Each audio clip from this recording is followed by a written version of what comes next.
Hey everyone, we are excited to get back to worship in person tomorrow. We want to make sure we give you a visual walkthrough of our building just so you know exactly how everything's going to happen when you come to worship tomorrow. So you're going to be greeted at the door by somebody who's going to actually open the door for you so you don't have to grab onto the door or worry about getting any germs in your hands. They're also going to ask you some screening questions, just things that you've probably been asked already, things like do you have a fever, do you have a cough, and those sorts of things. Once you come into the building, which will happen one family at a time, we're going to send in one family at a time. We're going to have you walk straight in and not linger anywhere in this room.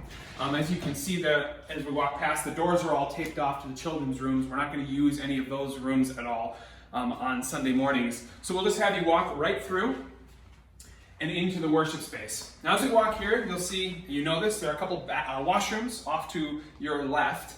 And we're going to actually just use the women's washroom. Everyone will use the women's washroom. That's only because the men's washroom is out of commission. The toilet doesn't work. So we'll be only using the women's washroom right there. There are other washrooms in the building, but for the sake of cleaning, we're just not going to use those. We'll just use the one women's washroom that's off to the left. When you come into the worship space, remember that if you're bringing any sort of beverage along with you, make sure it's in a spill-proof container. You can bring it into the space if you want to.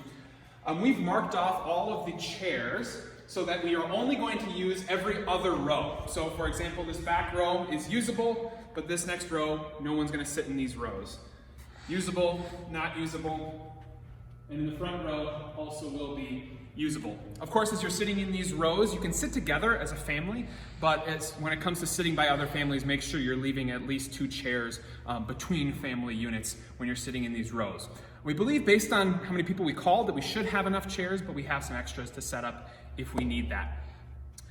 Then when communion time comes, which is at 10 o'clock, we're going to have the person who's serving you the bread stand right here in the front, and you're going to come up as a family unit. So let's say you're 2 parents and you're coming up, 2 adults. You're going to come stand in front of the person who gives you the bread. They're going to say, "Take and eat. This is the body of the Lord." You're going to eat that bread. Then you're going to walk over to where I'm going to be standing, about right here, with the wine. And when I hand you the wine, this is going to be a little bit different.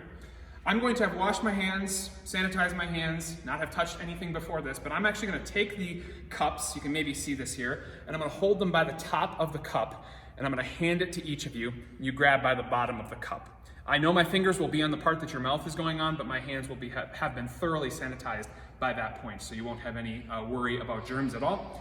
Then as you walk away from communion, you'll just put the cup right in the basket here, and if you have an offering that you're going to bring, you can leave that offering in the offering plate here because we won't be passing the plates around. So hopefully that gives you a visual idea of what we're going to do on Sunday. We're looking forward to seeing all of you again together. God bless, and I'll see you then.